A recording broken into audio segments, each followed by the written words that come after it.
Então eu quero iniciar chamando a irmã Gabriela, né, para vir aqui na mesa, chamar aqui Zé Paulo, presidente do PT de Santo André, chamar também aqui o nosso companheiro, que é o cara que vai dar a palestra e vai dar essa formação para nós sobre Previdência, o companheiro Wellington. Para nós é um sábado de formação importantíssimo as pessoas entenderem o que é esta reforma, mas aí eu não vou entrar no mérito desse tema, porque senão é o Wellington que tem uns 40 minutos para falar desse tema. Então eu passo para o Zé Paulo fazer uma saudação aí. Obrigado, Alemão. Bom dia a todos os companheiros e companheiras, a mesa, nossa educadora Gabriele, o meu grande companheiro, dirigente sindical, trabalhador lá da Volkswagen, o Wellington. E nós vamos ter a oportunidade de ver a palestra, o debate que o Wellington propõe a fazer com a reforma da Previdência. Vocês vão ver que o menino está afiado. É boa a discussão, é bom o debate, é bom os dados que ele coloca, que ele traz. Fizemos uma discussão no PT e a turma gostou muito, viu, Wellington? Tá de parabéns. Tem corrido aí o ABC como todo, fazendo essa discussão da Previdência, que é uma discussão muito importante, e a gente sabe o estrago que vai acontecer com o povo brasileiro, caso essa reforma venha a ser aprovada. Então, eu acho que o sindicato, através da nossa direção, e principalmente de você, tem cumprido com a missão aí de estar em todos os lugares onde é chamado para estar fazendo esse debate.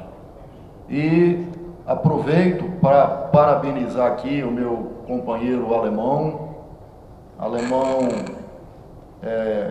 oriundo do movimento sindical também. E é legal isso, Alemão, você não tem fugido das origens. Todas as pautas sindical que acontece no mundo do trabalho, o Alemão ele está no meio, ele está dentro, e com muita vontade, com muita disposição, não mede esforços em estar ali sempre colocando o mandato à disposição. A gente teve a oportunidade de ver isso em uma luta muito grande lá junto com os trabalhadores da Ford, na qual foi anunciado aí o fechamento da fábrica, que coincidiu agora em um acordo que foi feito, que foi aprovado por unanimidade com os trabalhadores, e o Alemão não faltou em nenhuma assembleia que tinha lá, era muito pelo contrário. Tinha assembleia que nem existia, porque a turma acabava desmarcando na última hora e ele acabava indo. Então, Alemão, parabenizar, né, o mandato, pelas as iniciativas.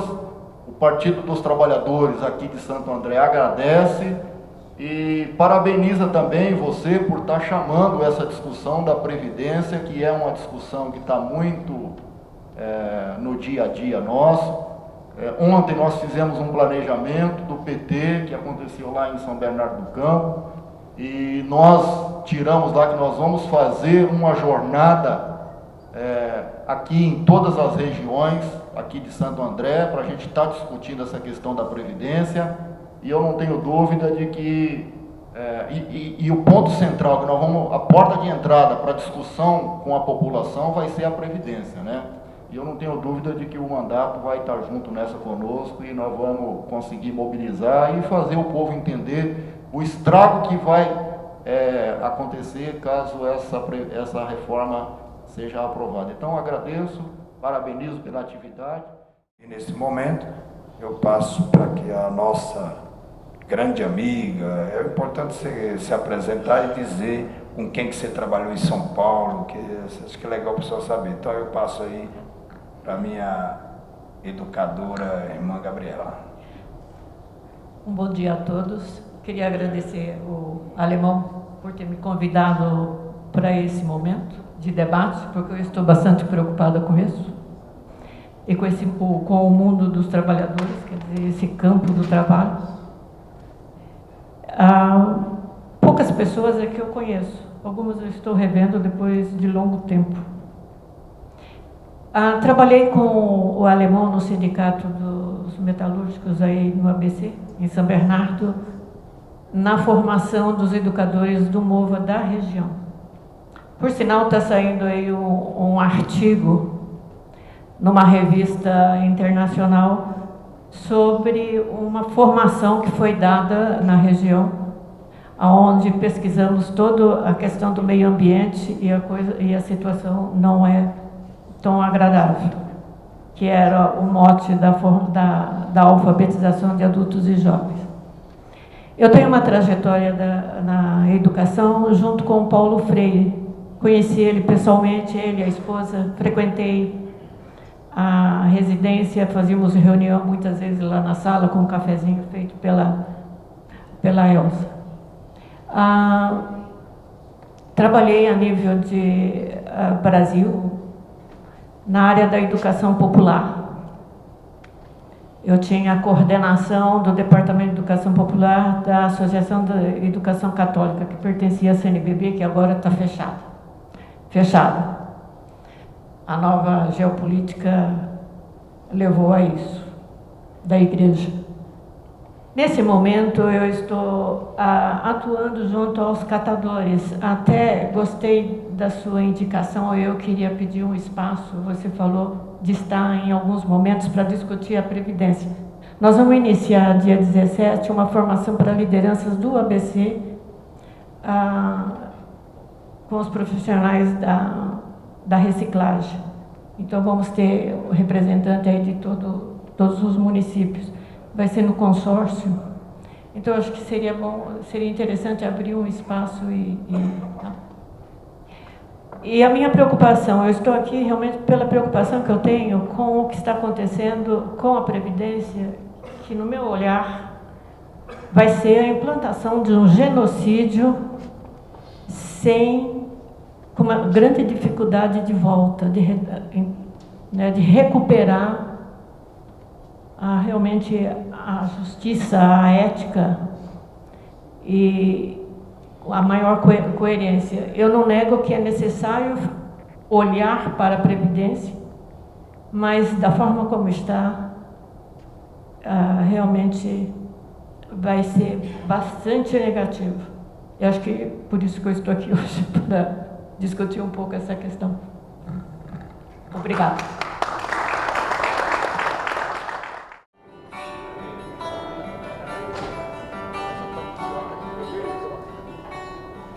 Para descrever uma mulher, não é do jeito que quiser.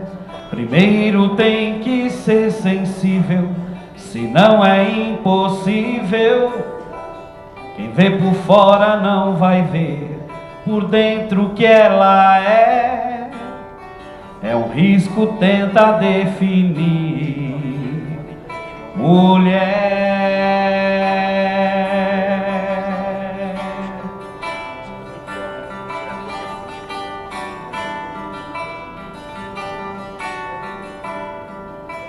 De um lado é corpo e sedução, do outro força e coração. É fera e sabe machucar, mas é a primeira a te curar. Sempre faz o que bem quer, ninguém pode impedir. Assim começo a definir mulher.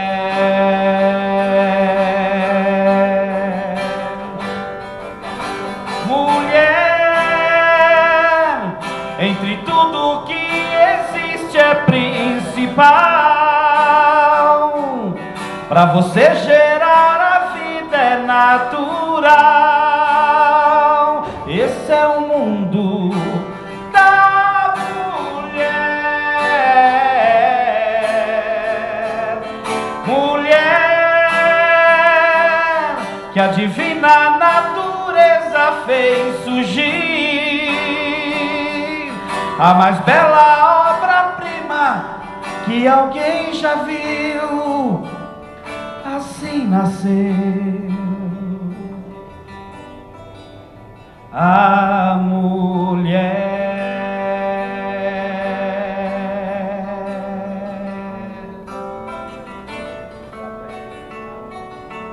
assim nasceu a mulher.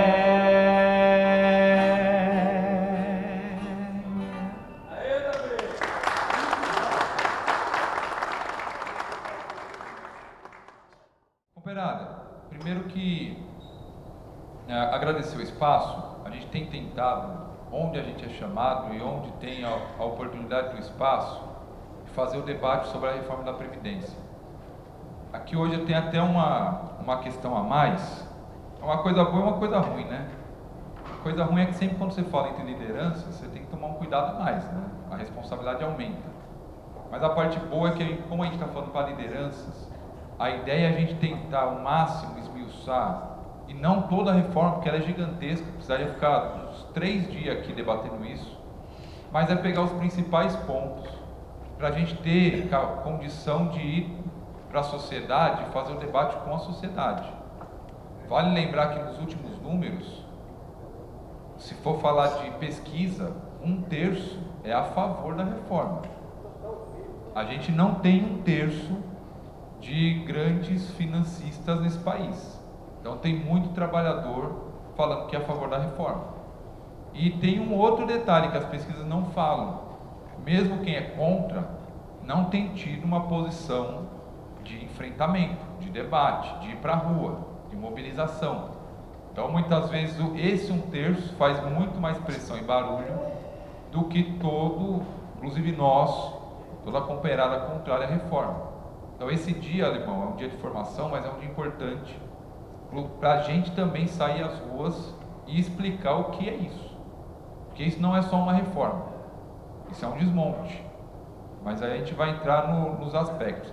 Inclusive, Alemão, antes você, isso aqui está disponível, vou deixar com o Léo, tá, esse material. Então pode passar para o pessoal que está aqui, fiquem à vontade para usar, os dados são públicos, mas é importante ter um material de apoio.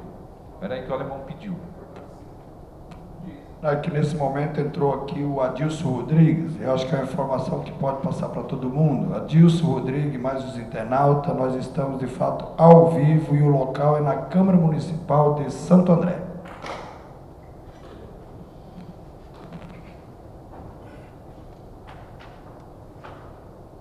Vou contar aqui com a ajuda do Léo para passar. Léo, pode virar, passar. Primeira coisa que a gente precisa ter claro, né? O desmonte no papel do Estado.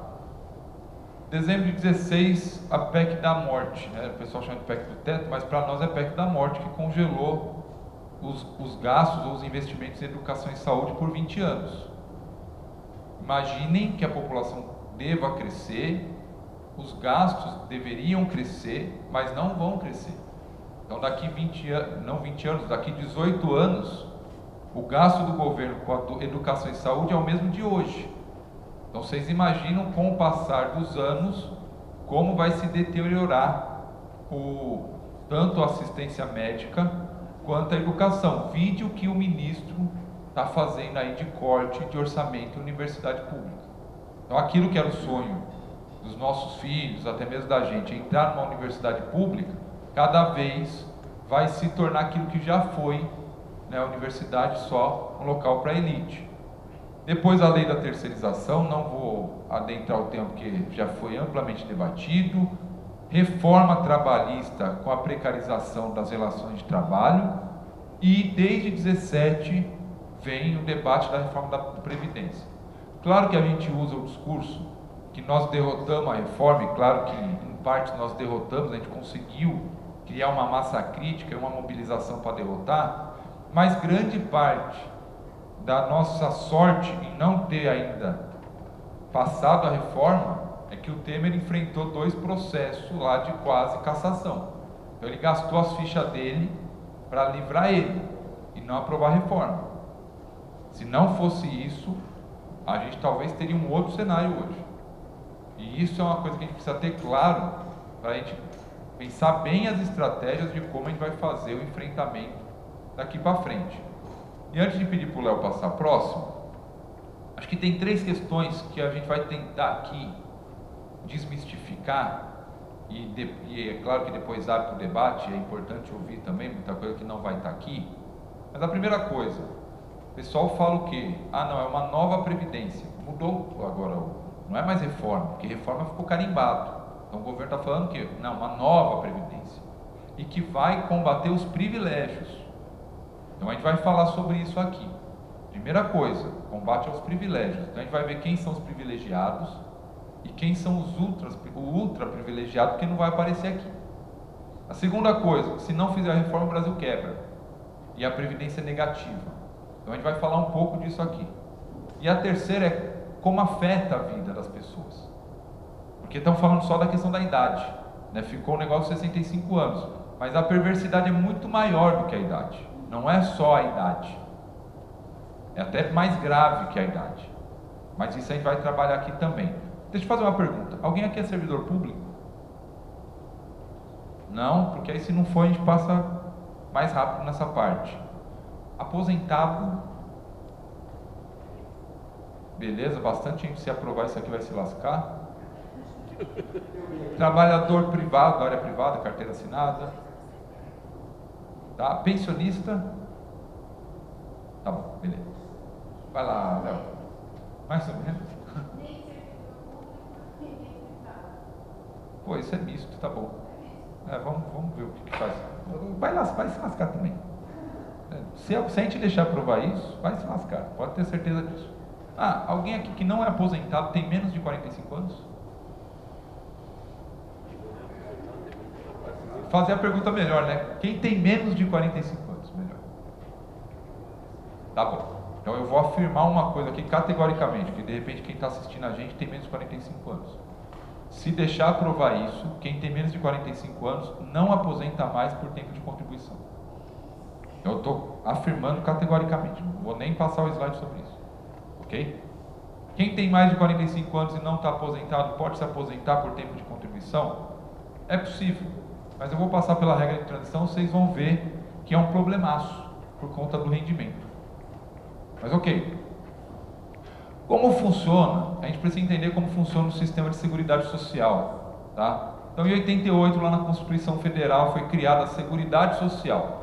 Muitas vezes o pessoal fala ainda de INPS, porque era antes do INSS, era antes da Seguridade Social, tinha o tal do INPS. Alguns falam INPS, tanto faz, né? Mas como que funciona o modelo da Seguridade? Ele é dividido em 3 pilares. A Previdência, que é aquilo que está em debate, que todo mundo fala, que é as aposentadorias.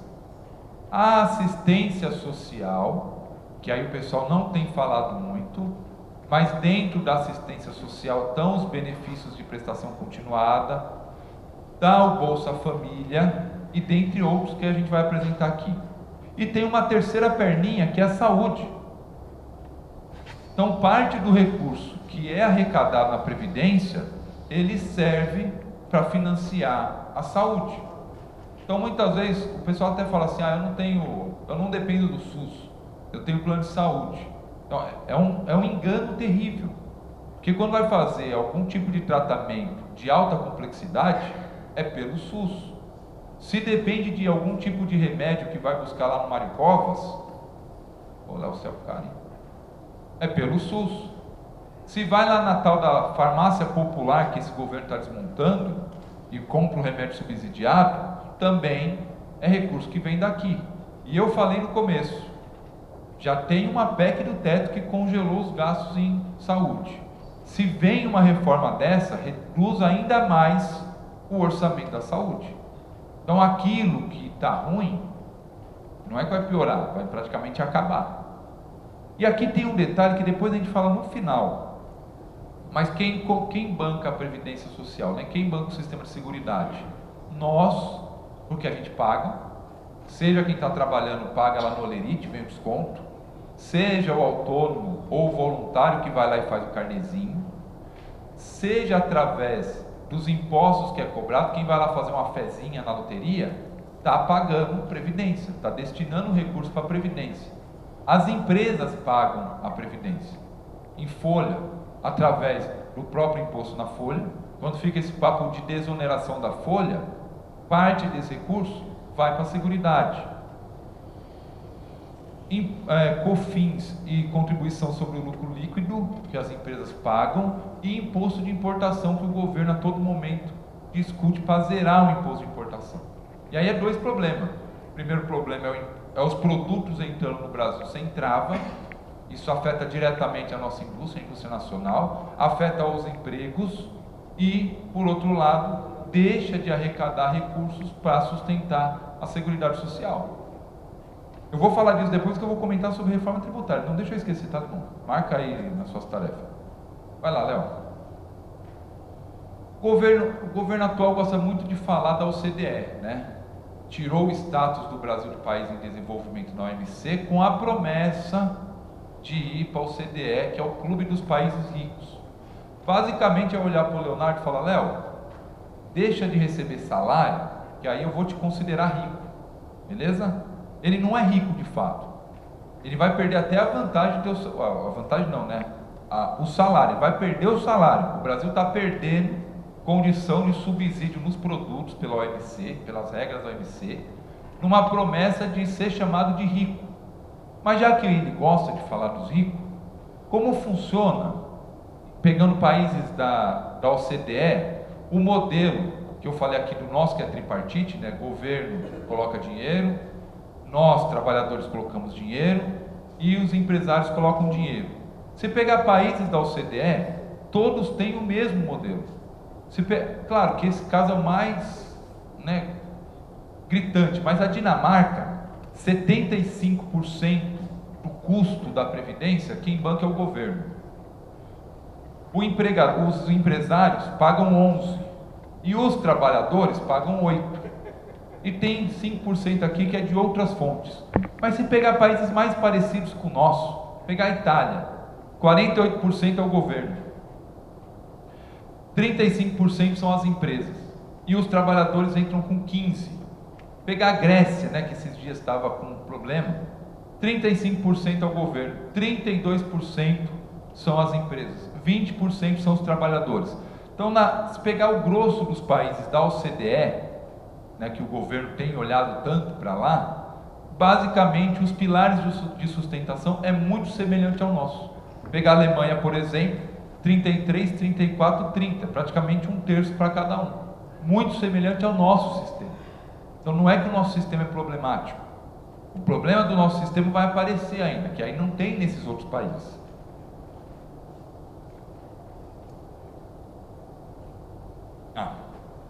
Aqui as contas da Seguridade, tá? Lembra quando eu falei de assistência social? Então, quais foram os gastos do governo referente à Seguridade? Vou pegar só o lado de 2017, tá? Previdência, aposentadoria dos trabalhadores urbanos, 434 milhões. Rurais, 120 milhões. LOAS, 23 milhões. Assistenciais para deficientes, pessoas que têm deficiência, 30 milhões.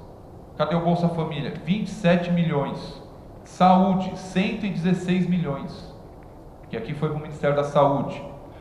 E aqui, eu vou depois ter um gráfico muito melhor, mas aqui é a tal do resultado da Seguridade, do que é despesa, do que é arrecadação e do que é despesa. Então passa lá, porque a gente já vai nele direto. Ele está na outra, mas vai para outra, depois eu volto naquela. É a próxima. Não, é a outra próxima. É isso, essa daqui. É mais ou menos próxima. Aqui, meus companheiros e companheiras, é o balanço da Previdência, gasto versus arrecadação. É claro que a gente pega de 2005 para não ficar longo, mas desde 88, quando foi criado esse modelo, a Previdência ela é superavitária. Então, desde 88, o Brasil arrecada mais do que paga em Previdência. Quando essa balança mudou? Em 2016. Então, se pegar aqui os últimos dados, 2015, aqui é o gasto, aqui é a despesa, aqui é a arrecadação. A barra mais escura é a arrecadação. Então, 2015 arrecadou mais, 2014 arrecadou mais, 13, 10, 9, 8, 5 e por aí vai. Sempre arrecadou mais. Em 2016, inverteu. A despesa foi maior. 2017, a despesa foi maior. Mas o que aconteceu aqui? É importante a gente ter claro isso.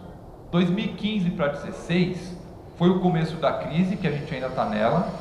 Agora o pessoal começou a não falar mais de crise, mas ela tem se aprofundado.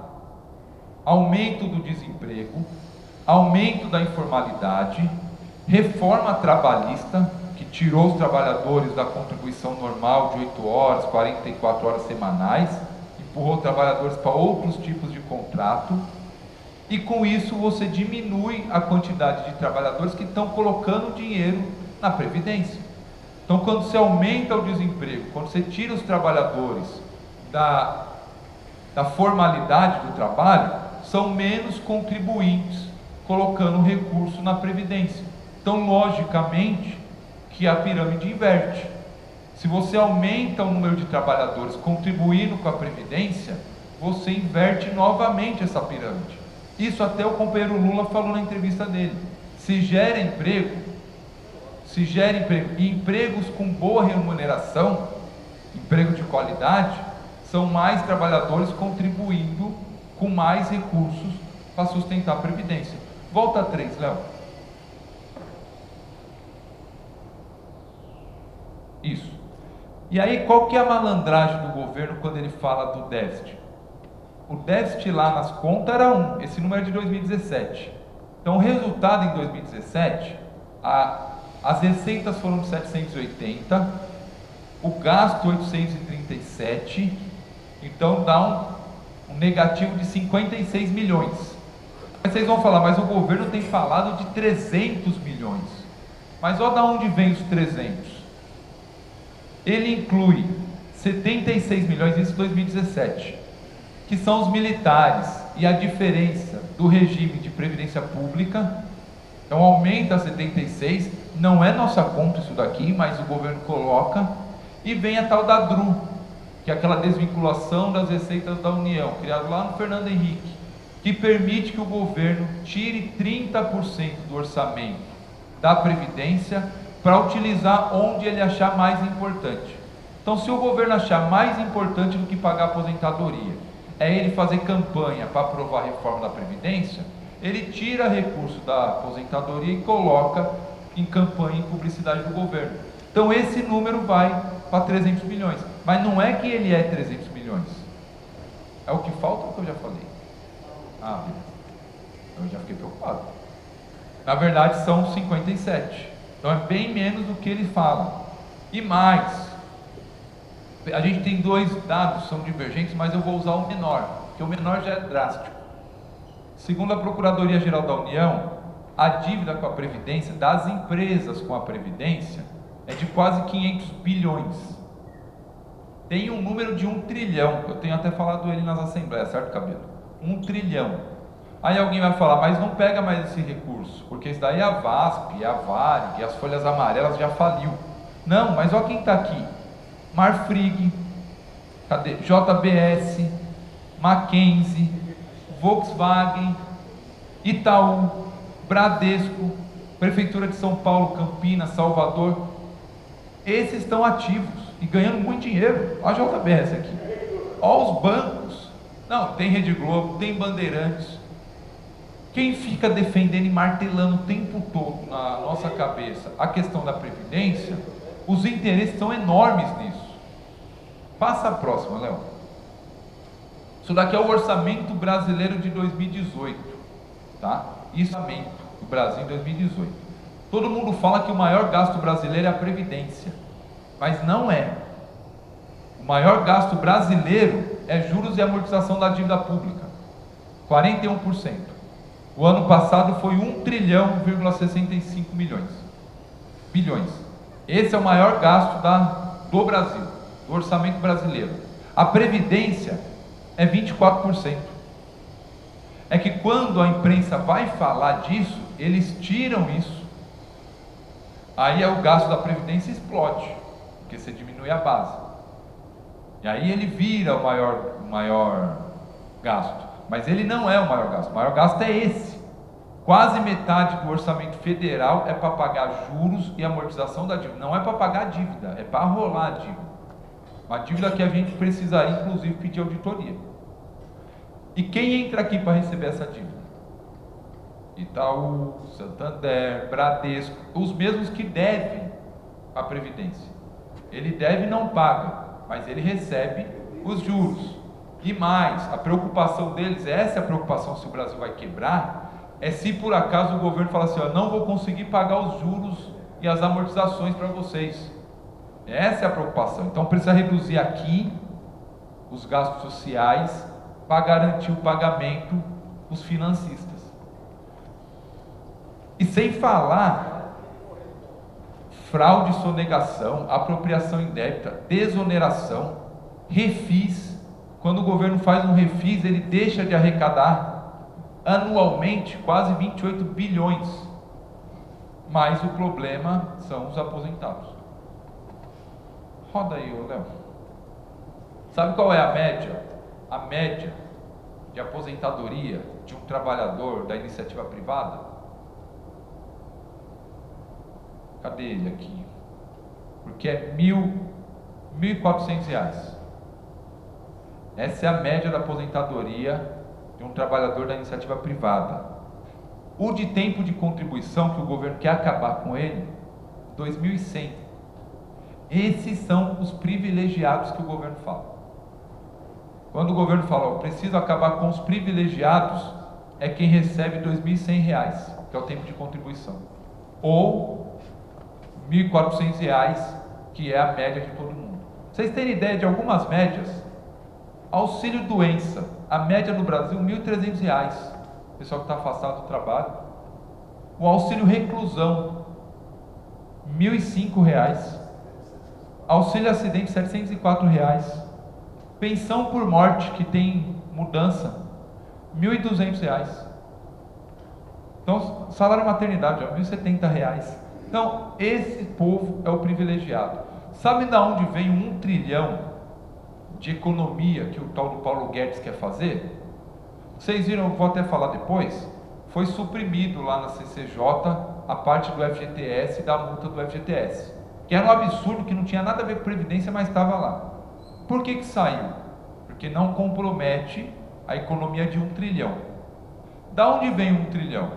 É eliminando o tempo de contribuição, é eliminando aquela média de 2.100, é eliminando parte do BPC, quando você tira, hoje é 65 anos, um salário mínimo, para quem tem renda per capita em casa de 1/4 do salário mínimo, que hoje dá mais ou menos quase R$250. Ou pessoas com deficiência que não têm condição de trabalhar. Quando você reduz isso para R$400 e leva a possibilidade de um salário mínimo para 70 anos, você economiza parte desse 1 trilhão. E a terceira parte é o abono do PIS, que na proposta da reforma, em vez de até 2 salários mínimos receber o abono, passa a receber só quem ganha até 1 salário mínimo. E esses 3 pilares dão a economia de 1 trilhão. Então não é privilégio que vai garantir essa economia para o governo. São trabalhadores. E um dado que não está aqui. A gente no Brasil tem uns 5.600 municípios, né? Mais ou menos isso. Mais de 2.000 municípios no Brasil vivem exclusivamente de Bolsa Família, aposentadoria e BPC. Se você mexer nesses pilares da reforma, você quebra de um dia para a noite 2.000 municípios desse país, que nem manda IPTU porque não compensa cobrar IPTU. É mais caro fazer o carneiro porque ele vai arrecadar. Ele vive exclusivamente desses 3 pontos, que é onde o governo quer fazer a economia. Passa, Léo, para mim, que eu já estou até atrasado. Já fomos? Essa é a campanha, passa batido nela. Pode passar. Vamos entrar agora no que é as mudanças da reforma. Isso daqui é um ponto que a gente precisa ter claro do que muda. E para a gente falar o que muda, a gente precisa entender o que é, né? Como funciona hoje no regime privado de aposentadoria, no regime geral. Idade: mulheres 60 anos, homens 65. Com 15 anos de contribuição tem direito a pleitear a aposentadoria.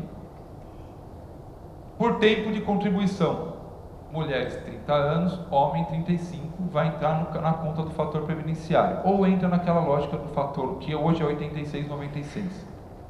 Tem por invalidez, tem especial, mas a gente fala disso depois. Pode tocar, Léo. Então, a nova proposta para os trabalhadores do regime geral, o homem continua em 65, a mulher vai para 62. aumenta 2 anos.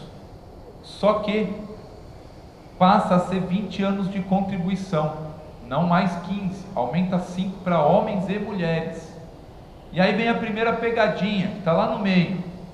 Não é 65 e 62, porque daqui 8 anos entra um dispositivo automático que a cada 4 anos recalcula conforme a expectativa de vida.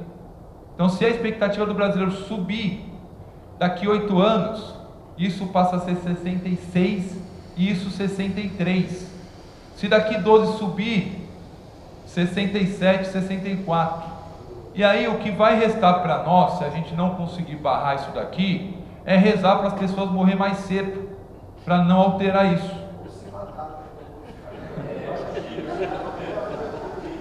É um caminho também. E o rural, eu vou passar rapidinho porque não tem ninguém aqui do rural, mas rural, 60 anos, homens e mulheres, com os 20 de contribuição, tá? Aqui é o regime público, eu também vou passar rápido, até porque não tinha ninguém levantando a mão, mas como funciona hoje é atual, né? 55 mulheres, 60 homens, 30 anos de contribuição mulher, 35 homens, porém 10 anos de efetivo exercício na função pública e 5 anos no último cargo. Então essas são as regras. Passa, Léo, que está na próxima, o que vai ficar. Então, como ficaria? Vai para 65, mulheres 62, da mesma forma, com 25 anos de contribuição, 10 anos e 5 anos, aqui não muda, mas aqui aumenta e a idade das mulheres aumenta. E o professor, a diferença são 5 anos a menos. Pode ir, Léo. Agora, aqui é outra pegadinha, né? Porque eu falei que tem um monte de pegadinha que é mais grave do que a própria idade. Então, a primeira é que a idade pode aumentar, aquela idade mínima. A segunda, hoje como funciona o cálculo? Quando o Fernando Henrique fez a mudança lá atrás, em 97, vocês vão lembrar que para fazer o cálculo, vocês vão lembrar, é brincadeira, né? Alguns vão lembrar. Para fazer o cálculo do valor do benefício, pegava os 3 últimos anos de contribuição, fazia a média e dava o valor do benefício. Então, faltando 3 anos para o trabalhador se aposentar, ele até dava uma acelerada nas horas extras para subir o valor da contribuição para ter uma aposentadoria melhor. Quando o Fernando Henrique mudou, ele queria fazer a média geral, mas nem o Fernando Henrique teve essa crueldade. Então, eles criaram um dispositivo que pega a média das 80% maiores salários de contribuição e aí descarta os 20 menores. Por quê? Porque esse tempo é o tempo da aprendizagem, do Senai, estágio, o companheiro ficou afastado, ficou desempregado, contribuiu voluntário pelo mínimo, era autônomo e contribuía no mínimo. Então você descarta os menores para ter um valor, uma média melhor. Na proposta do governo, você faz 100% da média. Então lá desde julho de 94 até hoje, pega toda a média, todos esses salários que eu falei que é menor e tira a média de contribuição. Ou seja, a média vai ser menor do que é hoje. Só que não é só isso. Passa, Lu. Esse é o novo cálculo se a gente deixar provar isso. A gente parte, homens 65, mulheres 62, com 20 anos de contribuição, passa a receber 60% de toda a média. Para aumentar isso, para cada ano trabalhado, aumenta 2%. Então, para ter 100% de toda a média, precisa ter 40 anos de contribuição. Se não tiver 40 anos de contribuição, não tem 100% da média. Então, a média já é menor e o cálculo é menor. Então, aqui mora talvez a maior sacanagem da reforma e que ninguém fala. Isso a gente tem que estar atento nisso. Então, muda a fórmula do cálculo, ele já passa a ser menor, aumenta o tempo de contribuição e reduz a base de aplicação. Pra vocês terem uma ideia, hoje, um trabalhador, homem, 65 anos, com 15 anos de contribuição, ele começa a fazer a conta de 85%. De 85%. Esse mesmo trabalhador, se aprovar essa reforma, ele vai ter que ter de contribuição 35 anos, 34 anos. não mais 15. Hoje é 15, ele já tem garantido 85. Passa a próxima, acho que está na próxima isso. Aqui, é isso mesmo. Então, aqui o trabalhador tem homem 65, mulher 62, mas para ele fazer direito ao mesmo valor de hoje, com 15 anos de contribuição, ele vai ter que ter entre 32 e 33 anos de contribuição. Mas não do mesmo cálculo, porque lembra? É da média. Então o valor cai. Não, esse não tem jeito, ele cai. Pode passar, Léo. Aqui é uma falácia, eu até não tenho falado muito disso, mas é bom falar aqui. Que o governo está falando que quem ganha menos vai pagar menos, quem ganha mais vai pagar mais. E aí criou uma tabelinha. Hoje as alíquotas de pagamento é essa, 8, 9, 11, conforme o salário. Então até R$ 1.750, 8%. Passa disso 9, depois 11.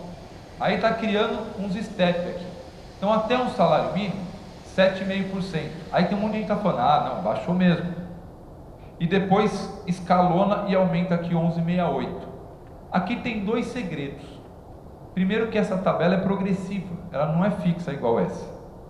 Então até um salário mínimo você paga em cima disso. Depois, se você ganha até 2.000, aí você complementa com isso. Depois, se você passa dos 2.000, você complementa no outro e assim vai. Então antes era assim, agora ela passa a ser assim. Aliás, desculpa. Hoje ela é assim, quem está nessa faixa paga essa faixa, quem está nessa faixa paga essa faixa. Essa não, ela vai somando as faixas. Ela vai, conforme o pedaço do seu salário, onde ele encaixa, vai aumentando. E aqui tem um outro problema, porque hoje o salário mínimo é uma coisa, hoje está aqui os R$998. O ano que vem, se o salário mínimo aumenta, e o governo não corrigir a tabela, porque não está falando que a tabela vai ser corrigida, muda a aplicação da alíquota. Então pode ser que daqui a uns anos, quem acha que está aqui na faixa de 998 a 2.000, acha que vai ficar pagando 7.825, ele pula para outra faixa, que é a mesma coisa do imposto de renda. Por que fica brigando para corrigir a tabela? Porque se não corrige, o seu salário tem um aumentozinho da inflação, o imposto de renda já come.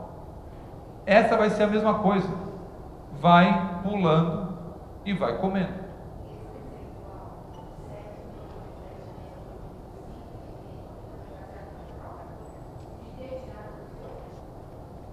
Aqui, normalmente, o que o governo faz? Faz uma média para não perder a arrecadação. Então, ele tira um pouquinho aqui, mas ele põe um pouquinho lá. Tá? Pode passar, Léo. Passa. Aqui são as regras de transição, eu vou passar muito rápido, mas as regras de transição são criminosas. Tá? São criminosas, porque elas só servem para enganar. Muita gente está falando que tem a regra de transição, mas quando vai ver o que é a regra de transição, é um crime contra o trabalhador e a trabalhadora. Você pegar aqui, primeiro exemplo é a questão da idade. O homem já inicia com 65, então não tem regra de idade, de transição de idade para o homem, tem para a mulher. Então a mulher começa com 60 anos em 2019, vai subindo meio ano gradativo até ela chegar em 2023 aos 62 anos. O tempo de contribuição é para os dois. Então inicia a regra com 15 anos, aumenta meio ano até chegar em 2029 com 20 anos. Quem faz jus à regra? Quem falta 3 anos, aliás, 2 anos para aposentar. E tem que ter todas essas regras combinadas. 60 anos, mulher, 65 homem, 15 de contribuição, tem que ter os 15 de contribuição. A partir de 20 anos o tempo é progressivo e vai receber 60% do valor. Não vai pegar o salário que ele pegaria hoje na regra de transição. A regra de transição, ela pode até empurrar o tempo, mas ela já vale, não tem regra de transição por cálculo do benefício. Se aprovar a reforma hoje, o cálculo dos 60% já está valendo hoje. Mesmo na regra de transição. Olha, eu passo que as próximas são regras de transição. Aqui é o somatório de pontos para a regra de transição. Desde que mulheres tenham 30 anos de contribuição e homens 35. Você vai somando os pontos. Então, em 2019, o homem precisa ter 96 pontos, que é o de hoje. Se ele tem 35 anos de contribuição, quer dizer que ele tem 61 de idade. Em 2028 vira 105. Por que 105?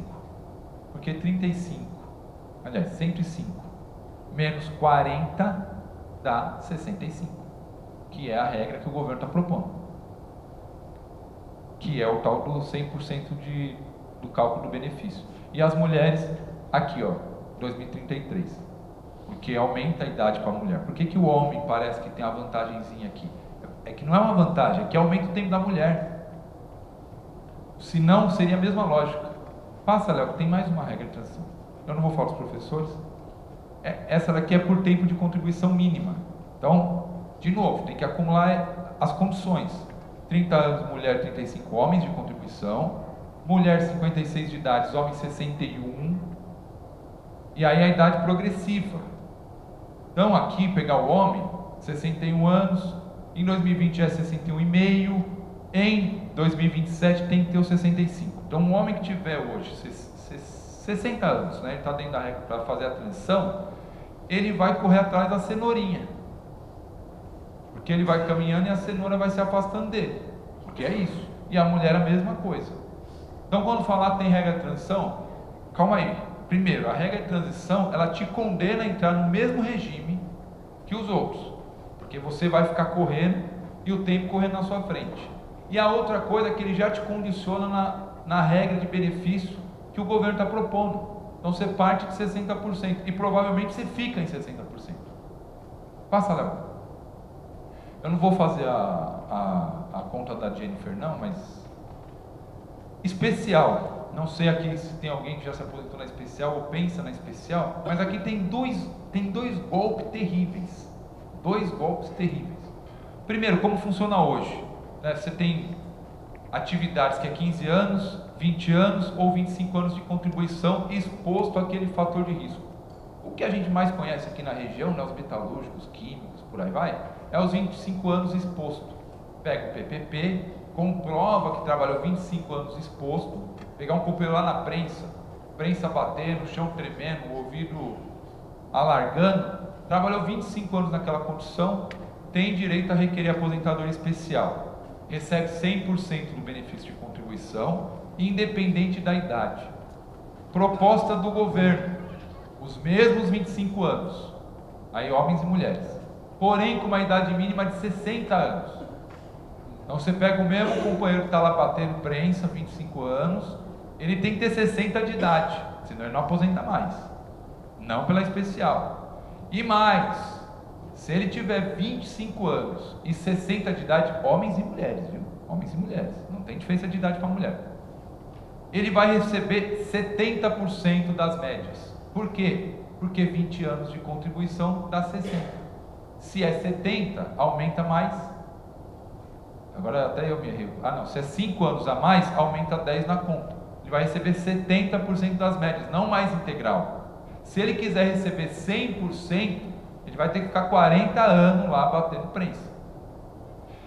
Eu falei que era duas perversidades. Essa é uma, né? O geralzão aqui da regra.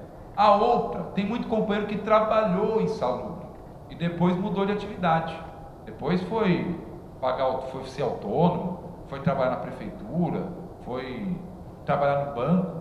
Mas ele tem aquele período que ele trabalhou em salubre e faz a conversão do tempo. Aquela velha regrinha, né? Homem, 5 anos aumenta 2. Mulheres, 5 anos aumenta 1. Se aprovar, acaba a conversão. Então o trabalhador trabalhou 10 anos na Mercedes, depois ele veio trabalhar com o alemão, trabalhou o tempo que falta. Ele falou: 10 anos na Mercedes, eu vou ganhar mais 4. Não ganha mais 4, perde, acaba. Ou ele tem todo o tempo para fazer especial, ou ele não converte mais o tempo. Coisas que vocês não vão ver na Globo. Pode passar, Léo. Pensão, e aí eu já estou finalizando, tá, Léo? Legal. Pensão. Eu não vou nem ficar falando o que é hoje e tudo mais. Eu vou dar um exemplo claro para explicar a lógica. Vou pegar eu, tá? Não vou matar ninguém de vocês, vou matar eu mesmo. Eu trabalho na Volks fazem 17 anos, viu, alemão? Esse ano eu faço 18 anos de Volks. Eu tenho 18 anos de contribuição. Mas lembra na regra que eu falei que passa a ser, você tem que ter 20 anos de contribuição para ter direito a 60%? Então hoje, aliás, passa para o Joca, vou lá no Joca. O meu amigo Joca aqui, ó, ele é trabalhador, ele trabalha faz 5 anos na empresa, ele ganha R$4.000. Se ele falecesse hoje, pelas regras normais, ele é casado, ele é casado e não tem filhos. O Joca ganha R$4.000, 5 anos de contribuição. Pelas regras de hoje, a esposa dele faria o cálculo em cima de R$4.000 e a regra da partição de família, né? 50% do grupo familiar, mais 10% por dependente. Então a esposa receberia 60% de 4.000. Então ela receberia 2.400. Na proposta do governo, não é bem assim. Porque se o Joca só trabalhou 5 anos, ele trabalhou menos que 20. Então ele vai receber 60%. Ele não, né? Ele morreu. A esposa dele. Só que a esposa dele é ela. Então ela é 60%. Então ela vai receber 60 de 60. Então o salário do Joca, que era 4.000, vai para 1.440. Eu sempre falo de mim, né? Eu tenho 18 de contribuição. Se eu cair duro aqui falando com vocês, não, porque aí eu tenho 2 filhos. Então a minha esposa e os 2 filhos vão receber 80% de 60%, que eu não tenho 20 para começar, eu não tenho 21 para dar 62, por exemplo. Então vai pegar a minha média de contribuição, aplicar os 60%. Então se eu ganho 4.000, vai virar 2.400 e a Rebeca vai pegar 80% de 2.400 para viver ela e mais os 2 meninos. Então o Rafael, que come pra caramba, meu menininho de 11 meses, está ferrado. Então é melhor que eu não morra, tá bom? Vamos fazer figa aí. Aqui a questão de acúmulo de benefício eu vou passar direto, depois vocês vão ficar com isso, então vocês podem até dar uma lida maior. Abono salarial que eu já mencionei, então deixa de pagar para quem recebe até 2 salários mínimos e limita a pagar para quem recebe até 1 salário mínimo. Não vou falar aquilo, eu já falei, pode passar. O FGTS, essa apresentação é uma outra, eu tenho uma outra apresentação mais nova, porque eu circulei isso aqui. O FGTS deixa de ter, aliás, foi tirado na CCJ, o FGTS, que não tinha nada a ver mesmo com Previdência, ninguém sabe por que isso aparece lá. É o Paulo Guedes fazendo um carinho nos patrão, mas que não muda a economia que o governo quer fazer. Mas estava, olha o tamanho da insanidade desse povo. Tirar a condição do aposentado, a pessoa chegou na fábrica trabalhando, chegou aposentado, a empresa manda embora. A multa do FGTS é o pezinho de meia, que a pessoa vai, né, tocar sua vida a partir do aposentado. Até isso ia tirar, até isso. E cria o tal do sistema de capitalização. E aí eu vou me pegar um pouquinho nessa discussão da capitalização. Aliás, antes da capitalização, eu preciso falar da reforma tributária também.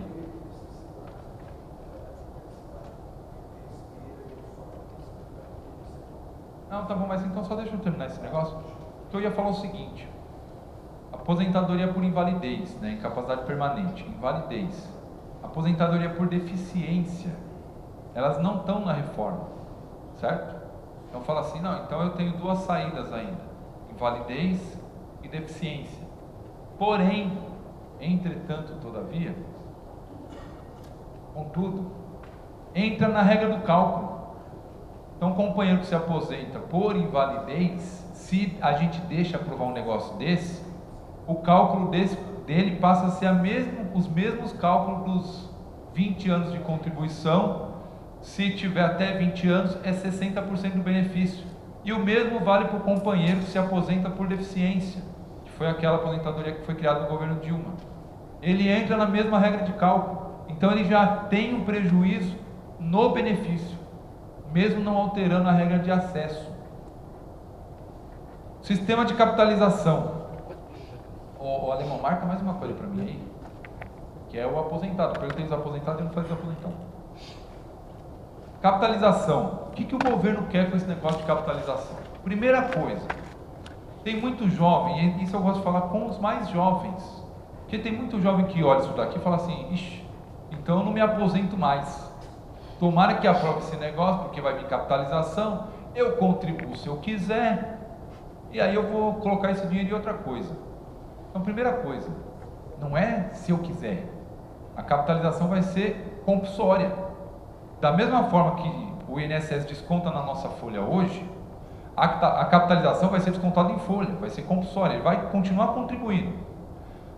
Ah, mas eu posso pegar aquele dinheiro que está capitalizado e investir em ações, na bolsa? Não, nada disso, você não vai mexer com aquele dinheiro. Quem vai mexer com aquele dinheiro é o banco, que enquanto para você vai render 1% ao mês, para o banco vai render 6%. E o banco leva vantagem de novo, o banco não paga o que deve, recebe sem fazer nada, porque é aquele gráfico que eu falei para vocês, e ainda vai pegar o recurso da capitalização para ele poder aplicar. E o cara que está achando que é vantagem capitalizar, ele vai pegar dinheiro no banco, ele vai pagar um juros maior do que ele vai receber. E mais, ficou desempregado, o problema é seu, você não vai receber, você não vai tirar a capitalização. Porque o pessoal está acostumado com a previdência complementar de hoje, né? Tem lá Volkswagen previdência privada, não sei o que previdência privada. Não é igual, porque aquela é complementar.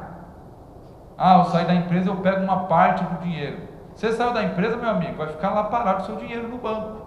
O dia que você voltar a contribuir, vai voltar a ter recurso lá. Só que com detalhe, que foi o que os meninos falaram aqui no Chile. O que você fizer de poupança lá na capitalização é o que vai pagar as suas aposentadorias no futuro, se você conseguir se aposentar. Faz um cálculo rápido. Imagina que a gente paga. Qual que está o salário para quem vai fazer voluntário, paga o salário mínimo? Está dando 198, é isso? Lá no carnezinho? 198, né? Imagina 198 reais vezes 40. 200 vezes 40, dá quanto? 8 mil? 8 mil. É isso? É isso. Então, eu não estou fazendo correção, tá? Vou fazer um cálculo feio aqui. Então, imagina, você pagou 40 anos, 200 reais. Deu 8 mil. Você se aposenta. O salário mínimo é R$1.000. Quantos salários vai pagar? 8. E o nono mês, o que você vai fazer? Aí você pode fazer igual no Chile, que as pessoas têm se matado. Você pode fazer igual no Japão, que os idosos têm cometido furto para ir preso, porque lá tem onde dormir e tem alimentação. Você pode fazer igual a Coreia do Sul, né? O pessoal fala da Coreia do Sul, Samsung, Hyundai. Lá o que tem noticiado é que os idosos têm se prostituído para poder ter algum sustento, porque aí não tem previdência para pagar. Aí tem mais um detalhe na capitalização. Como funciona o nosso regime? Meu pai é aposentado. Oi? Meu pai é aposentado. Eu trabalho, eu contribuo, a previdência paga o meu pai. Eu tenho filho. Eu espero que o Brasil cresça, se industrialize, gere emprego, que o meu filho vai trabalhar para pagar a minha aposentadoria. Só que como a proposta do governo é que o meu filho vai capitalizar, não vai ter recurso para pagar a minha, porque eu estou pagando para o meu pai. Meu filho vai pagar para ele mesmo. E nós ficamos no limbo. Então o governo está falando nessa proposta que nós, essa geração, não pode se aposentar, porque não vai receber. Isso é a capitalização tão bonita que o governo fala. Passa para ver se tem o BPC. O BPC está aqui. O BPC eu falei no começo, mas eu só queria lembrar de uma coisa, que é cruel. Eu já falei essa palavra algumas vezes hoje, né? Como funciona o BPC hoje? O idoso ou a pessoa com deficiência, que na casa o orçamento familiar per capita é até 1/4 do salário mínimo, tem direito a um salário mínimo. A proposta do governo é que o idoso passa a receber com 60 anos. Alguém vai falar, diminuiu de 65 para 60, mas passa a receber R$400. Para ter direito a um salário mínimo é 70 anos, aumentou 5. E com um detalhe, que esse detalhe ninguém fala. Ô companheiro Marquinhos, tudo bom? Ninguém fala. Se o idoso ou a pessoa com deficiência tiver um imóvel no nome dele, uma herança que ele recebeu, ou ele foi contemplado na faixa 1 do Minha Casa Minha Vida, que é 98 mil, ou ele conseguiu um conjuntinho lá da Coab, ou coisa do tipo, que valer 98 mil, ele não tem mais direito a receber o BPC. Porque na cabeça do governo, quem tem uma casa de 98 mil pode raspar a parede e comer. Ou ele vende a casa, mora na rua e usa o dinheiro para se alimentar e comprar remédio. Isso ninguém fala. Isso vocês não vão ver em jornais por aí. Por isso que isso aqui que a gente está fazendo hoje é importante. Para ver as maldades que ninguém fala aí fora. Se a gente conversar com o trabalhador que está passando aí no passo hoje, ele não sabe 5% do que a gente está falando aqui hoje. E eu não estou falando tudo que é. Porque é muita coisa. Então a gente precisa levar essas coisas para fora. E eu vou encerrar para passar depois falar tributária com uma coisa, que é o aposentado. Prometi que eu ia falar dos aposentados. Roda ainda para ver se os militares entraram aí. Ah, essa é uma outra. Depois eu atualizo você aí. Eu não vou passar essa para vocês não, porque a outra está atualizada. Militares. Salário mínimo. O governo está com essa proposta. Pois. Não, pode até. Na verdade tem 2 lâminas a mais, mas eu te passo a outra apresentação, que não é essa. Tem 2 questões aqui no salário mínimo. Aliás, salário mínimo e aposentado. A primeira é que o governo muda o conceito de salário mínimo. Se o salário é mínimo, quer dizer que não tem nada menor que ele, ok? Isso é o básico. Qualquer um que saiba um português sabe que o mínimo é mínimo, não tem mínimo do mínimo. Ele muda o conceito. Porque ele deixa, quando você fala do BPC de R$400, já é menor que o mínimo. Quando você fala da conta da pensão, por exemplo, de um trabalhador, uma trabalhadora que contribui com o salário mínimo, e que ele não tem os 20 anos de contribuição, quando vai fazer a conta dele, é 60% do salário mínimo. Então, o pensionista ou a pensionista vai receber menos que um salário mínimo. E se o trabalhador contribuiu a vida inteira sobre o mínimo e teve percalço no meio do caminho, ele vai se aposentar com menos que o salário mínimo. Se a gente deixar isso daí, vai ter discussão entre nós, de companheiros. O salário mínimo hoje é 998, vai ter gente recebendo 960, 830, não vai ter mais nem o padrão do salário mínimo. Aí para os aposentados, né? Então a gente fala assim, não é comigo. Eu já fiz minha parte, já lutei, já levei borrachada, agora é com o pessoal mais novo. Sabe o que acontece com o aposentado? Para começar a nossa conversa sobre o aposentado, porque cenas do próximo capítulo virão, tem um dispositivo na Constituição que garante que o aposentado tenha aumento anualmente, pelo menos a inflação. Então, pelo menos a inflação, anualmente o aposentado tem direito. E teve, claro, a política de ganhos reais do governo Lula e Dilma. O salário mínimo aumentou, tinha até uma reclamação do aposentado, que o salário mínimo aumentava muito mais, mas mesmo a aposentadoria ainda tinha aumento maior que a inflação. Na proposta dessa PEC, da nova reforma, que é tão boa, tira da Constituição esse aumento automático. Então, se aprovar isso esse ano, o ano que vem, o governo pode olhar para os aposentados e falar, olha, estou quebrado, não tem dinheiro, não vai ter aumento para o aposentado. E se o salário mínimo tiver aumento, o aposentado vai receber menos que o salário mínimo. Tem alguém me boicotando. Quem está presidindo a casa agora é de que partido?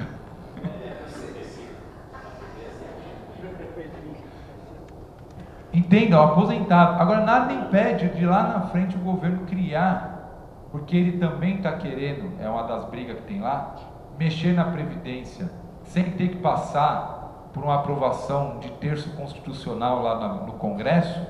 Nada impede de criar uma alíquota de contribuição para o aposentado, já que não pode baixar o salário, cria um imposto dentro da aposentadoria.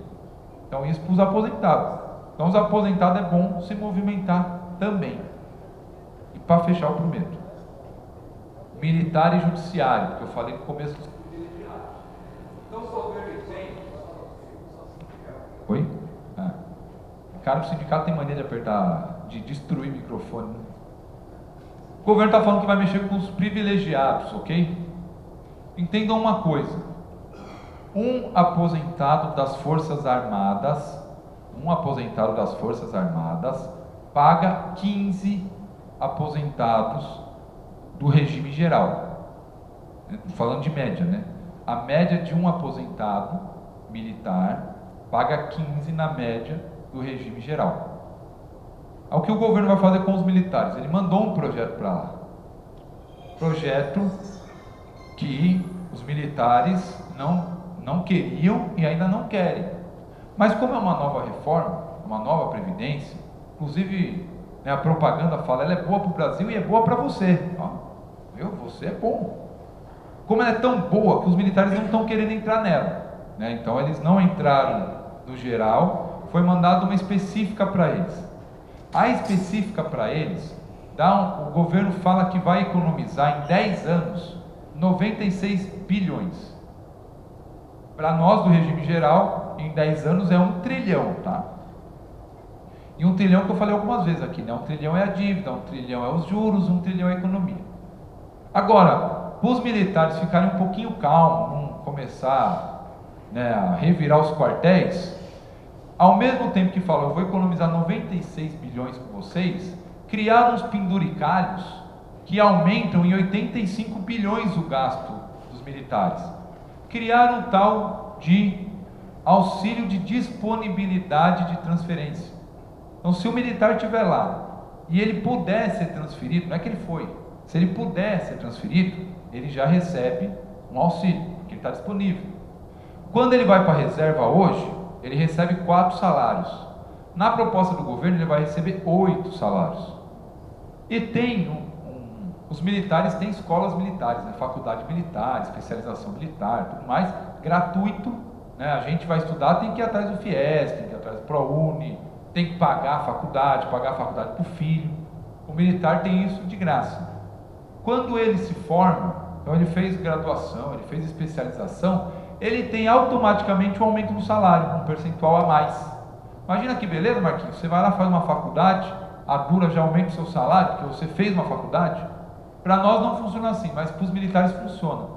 Na proposta para os militares, um coronel, que hoje ganha 23 mil reais, ele passa a ganhar, com a reforma, 30 mil reais. Essa reforma eu topo discutir. O trabalhador em geral, eu topo. Se aumenta o salário, se aumenta o ganho, se cria benefício, eu topo discutir. Não tem problema.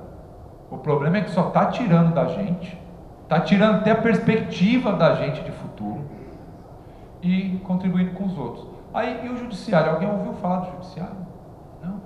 É porque a reforma é muito boa, e o judiciário falou assim, eu não vou fazer parte dessa reforma, é melhor deixar eu fora, né? Eu ganho aí 30, 40 mil por mês, quando eu aposentar eu vou continuar ganhando 30, 40 mil por mês.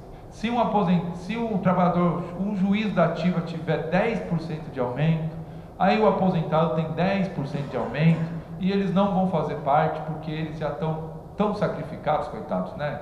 30 mil, 40 mil por mês, imagina você ganhar isso, vai saber onde você vai gastar isso. Então, eles não vão fazer parte da proposta de reforma. Então, aquele discurso dos privilegiados, meus companheiros e companheiras, é uma coisa que a gente precisa martelar na sociedade. Privilegiado não é quem ganha R$1.200, não é quem ganha R$2.100. Privilegiado é quem ganha 30, 40 mil reais e vai continuar ganhando aposentado 30, 40 mil reais. Então, para nós, estou falando aqui no meio de lideranças, para nós só tem alguns caminhos a percorrer. Primeiro é debater com a sociedade. Nós precisamos ganhar opinião pública. Não é possível um desmonte desse tamanho, que mexe totalmente a estrutura social do Estado, que acaba com a aposentadoria das pessoas, que acaba com a dignidade das pessoas, e a gente achar que está tudo bem, andar de cabeça baixa por aí. Então a gente precisa discutir com as pessoas. Precisa passar, aí o Léo até já fez cópia, ô Léo, depois passar aqui, é importante ao pessoal assinar. Quem não assinou o abaixo assinado ainda, assine o abaixo assinado, porque também é uma forma de mostrar a insatisfação das pessoas, a insatisfação dos trabalhadores. Pega a folha, leva para casa, leva no boteco, leva no salão de cabeleireiro, leva na igreja, porque quando você pede para o companheiro assinar, alguém vai falar assim, eu vou assinar por quê? E aí entra o debate. É difícil você pegar uma pessoa, parar ela e falar, vamos discutir de previdência. Mas quando você pede para ela assinar a reforma e ela se nega, é o momento do debate. E a gente faz o debate, ganha assinatura, precisa mobilizar as pessoas a irem para as ruas. Se a gente não encher rua, a gente não derruba isso.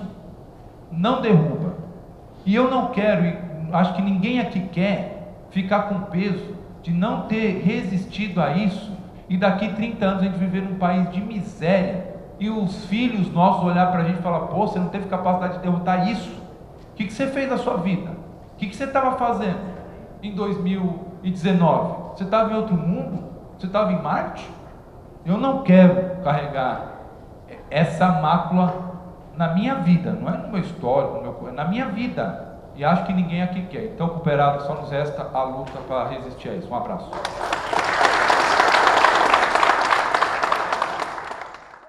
Em 1997 foi criada a lei de custeio. Na lei de custeio teve muitas pessoas que aposentou com Código 42, Código 46, que hoje quem aposentou naquela época tem muitas perdas já salarial referente a isso.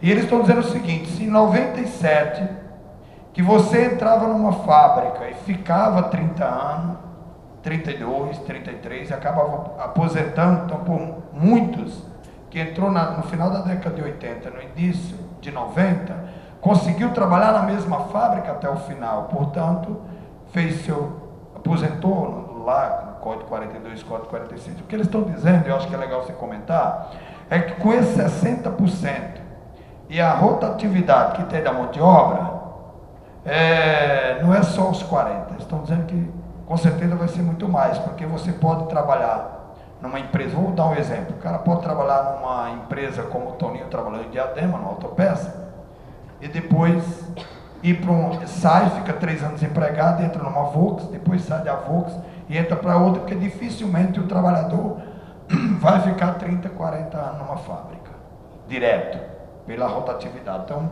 quer que você fale aí, o Partido dos Trabalhadores está dizendo para você tentar ver como é que é isso com a rotatividade, porque eles têm uma avaliação que o trabalhador não fica mais 31 anos e 6 meses como eu fiquei na Volkswagen, né? Você comentar sobre isso.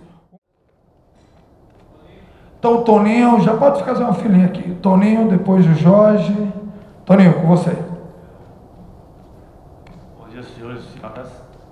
Só tem uma dúvida minha. Eu paguei a captação, você fala, durante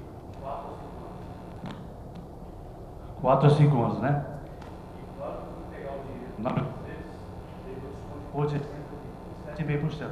Nessa nova previdência vai ter esse desconto? Você não sabe ainda. Ok, Toninho, passo para o Jorginho. Bom, eu também fiz essa previdência, que ele falou que eu fiz na Thyssen, né?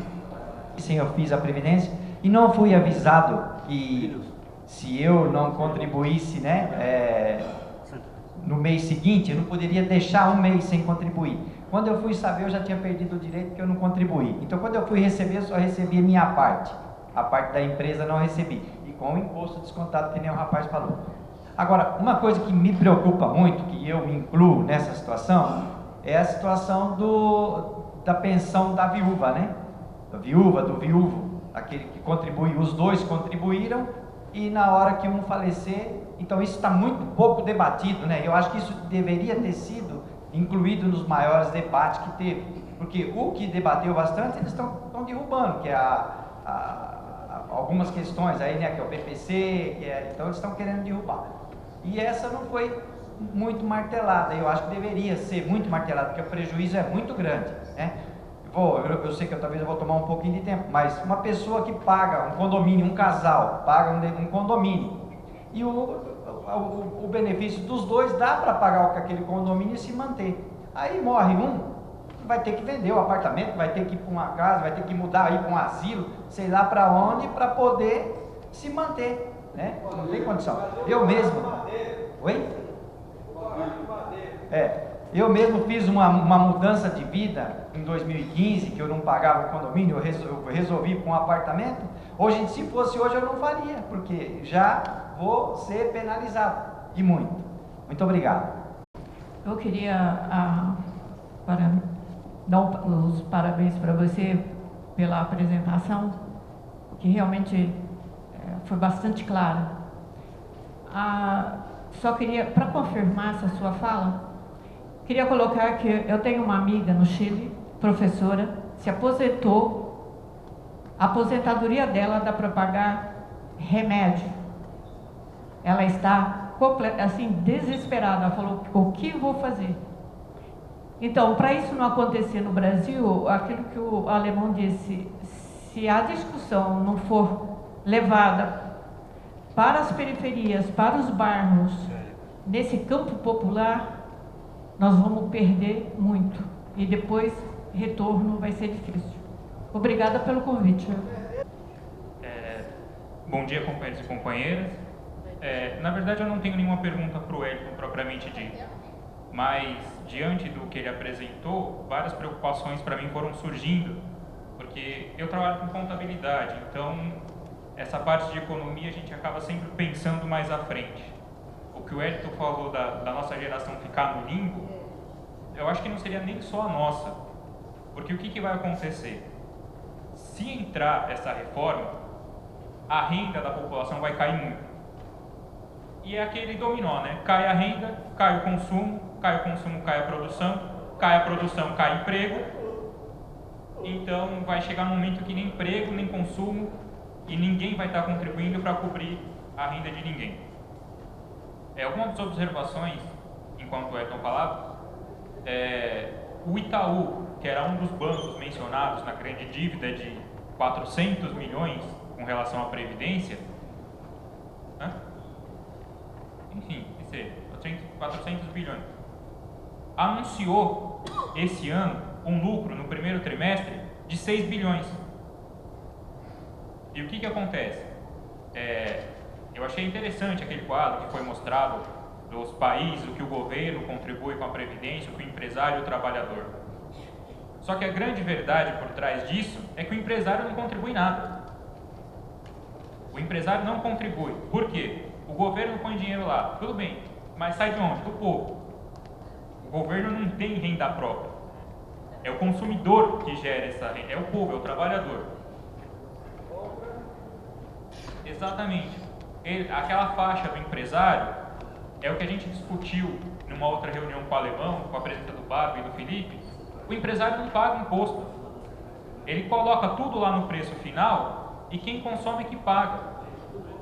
A única coisa que o empresário tira da empresa, que é a distribuição de lucro, é isento. Porque ele alega que o imposto foi recolhido dentro da empresa. Então, empresário no Brasil se engana quem acha que o empresário paga alguma coisa. Nem imposto de renda, nem INSS e nem encargo do funcionário, porque quem paga é o consumidor. Então é assim, como o Wellington mostrou pra gente, eles estão falando que tem um buraco que na verdade não existe. E quem tem dinheiro para cobrir esse buraco, não paga e fica com dinheiro para si. E não consome no país. Esse é um dos maiores problemas, eles não deixam esse dinheiro no país. Vai tudo gastar lá fora. Pessoal que fala que vai viajar para a Europa, para a Disney, compra apartamento no exterior, carro importado, é dinheiro que não fica aqui. E por isso que não compensa produzir no Brasil. E se acabarem com o imposto de importação, montador e fábrica no Brasil vai deixar de existir. A gente vai voltar para um sistema feudal e só vai ter fazenda no Brasil. É o que vai sobrar para a gente. Então, essa coisa da Previdência, essa reforma, essa nova Previdência, que é um nome bonitinho, como disse o Edson, que eles maquiaram, vai acabar com o país. Não é só... É como a Gabriela, a irmã Gabriela falou, isso vai ser um golpe econômico que não vai ter volta. Vai virar uma bola de neve e só vai gerar desemprego. Era isso. Obrigado. Queria dar boa tarde para todos, agradecer o Wellington para vir explicar o que está acontecendo aí no nosso país, né? Esse golpe. E também parabenizar o alemão vereador, Alemão Duarte, por essa iniciativa de estar mostrando, não só para nós aqui, mas para os internautas. Ele dá outros parabéns, porque tudo que ele faz aqui, ele está mostrando para os internautas. E a gente tem que ficar ligado. E na verdade, assim, eu estou aposentado faz 7 anos já. Quando eu fui me aposentar, geralmente se você trabalhar 5 anos, tem direito a 1. Na época, Faltava 3 anos para me aposentar, o Fernando Henrique veio e aumentou 10 anos. Oh, meu Deus, é agora. Aí trabalhei mais 10 anos, consegui me aposentar. No tempo, 35 anos de trabalho, 53 anos de idade. Acabou, pessoal. Se nós continuarmos aceitando, ajoelhando nesses governos que estão fazendo esse tipo de atitude, nós vamos virar escravo. Ninguém vai comer, ninguém vai beber, ninguém vai poder ter casa, aquelas pessoas que é rico vai ficar pobre, o pobre vai virar mendigo. Então, se nós não acordar, vai cair tudo, nós vamos ser um miserável. Então, nós temos que se unir, tem muitas lideranças aqui dentro, e a gente tem que ir para a rua, a gente já está indo. Alemão Duarte já está indo nas ruas, com a sua barraquinha. Eu acho que todos os vereadores, sindicalistas, não só metalúrgico, químico, rodoviário, tem que fazer esse trabalho. Mostrar para o povo o que está acontecendo. Por exemplo, eu trabalhei com motorista de ônibus, eu tive que me aposentar com salário pequeno, por quê? As empresas, eles pagam por fora a hora extra. Aí quando você vai se aposentar, você pega uma merreca. E é isso que eles fazem, a estratégia deles. Se eles estavam fazendo isso, o governo está fazendo pior. Então, pessoal, vamos acordar, vamos para a rua dizer não a essa baixaria que está acontecendo no nosso país. Muito obrigado, Alemão. Deus te abençoe. Eu queria perguntar aqui para o Wellington, como é que fica nesse regime de capitalização as pessoas que se afastam, porque o INSS também ele subsidia as pessoas que se afastam, né? Então, como é que fica essas pessoas nesse regime aí, se é que vai ter isso? Obrigado, viu? Bom, nós estamos chegando ao nosso final, formação com ação, mas agradecer a todos e todas que estão nesse sábado tão maravilhoso aqui, nesse debate tão importante. O Wellington tem uma missão de tentar fazer uma síntese muito bem feita para falar rapidamente, além de responder, né, as perguntas, falar da reforma trabalhista e da questão do aposentado e aposentada e tentar fazer uma síntese das falas de todo mundo aqui. Bem, parabéns, Alemão, parabéns pela iniciativa, não só de ocupar o espaço, acho que a gente precisa ocupar os espaços mesmos, mas de chamar um time de liderança como esse para fazer o debate ele é extremamente importante. Bagunçar aqui as minhas anotações. E claramente, né, companheirada, não vim aqui em torno da verdade, na verdade, em concílio de quadro, né, que tem sido formatado pelo DIEESE. O DIEESE tem nos subsidiado, né, o nosso departamento que cuida dessa parte dos cálculos, dos dados, e eles têm feito estudo em cima de estudos sobre isso. Então, por isso que eu deixo sempre público, porque com esse material nós podemos olhar, entender, tirar dúvida e ir dialogar com a população. Se a gente não conseguir resistir a isso, o próximo passo contra nós é a carteira verde e amarela, tá? Que é ou você trabalha ou você tem direito e não trabalha. É isso que o Bolsonaro falou na campanha. O pessoal reclama do Bolsonaro, falando, mas ele está cumprindo o que ele prometeu. Ele falou isso. Se alguém levou na brincadeira, vamos lembrar que a vida real não é brincadeira. O presidente da República não é um cargo de brincadeira, é sério. Então, é o próximo passo. Quando a gente fala que tem que derrotar isso é derrotar a reforma e o que vai vir depois. Porque se aprovar isso, aprova tudo. O que eu falei sobre a reforma tributária? Eu não vou falar da reforma tributária aqui, até porque tem várias propostas. É que dentre as várias propostas, somem alguns impostos que eu já falei aqui hoje. Contribuição sobre o lucro líquido, imposto de importação, COFINS, entre outros. Mas esses três que eu estou falando, eles bancam o quê? Previdência. Então o governo de um lado fala, eu preciso reformar porque eu não vou ter recurso para pagar. Mas na outra ponta, ele quer reformar para diminuir o tamanho da despesa para poder desonerar o empresário. Que coisa. A gente tem que entender que não existe nada isolado. A reforma previdenciária não é isolada do trabalhista. A reforma da tributária não é isolada da trabalhista e da previdenciária. O governo sabia que se fizesse a reforma trabalhista ia diminuir a base de arrecadação. Por isso que o governo quer empurrar a previdência, porque foi isso: menos trabalhadores pagando, menos contribuição. Trabalhador com regime parcial, intermitente, é menos contribuição. O governo vai ter que reduzir, porque ele não vai ter arrecadação. Mas não é que ele errou a conta, ele sabe o que ele está fazendo. É nós que muitas vezes não nos damos conta que eles sabem o que estão fazendo. Pode ter uns malucos na educação, pode ter uns malucos nas relações exteriores, mas na economia não tem maluco. Pode ter outros termos que eu não vou falar aqui em respeito a vocês, mas maluco não. Eles sabem o que estão fazendo. Eles sabem. Espera aí que as minhas anotações ficam aqui.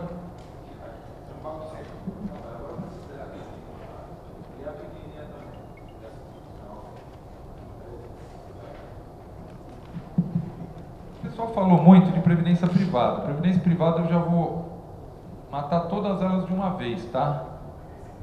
O governo não soltou o texto do que se... Aliás, desculpa, previdência privada mesmo. Ele não soltou o texto da capitalização. Então, tudo que eu falar aqui vai ser um achômetro. Então, não tem o texto.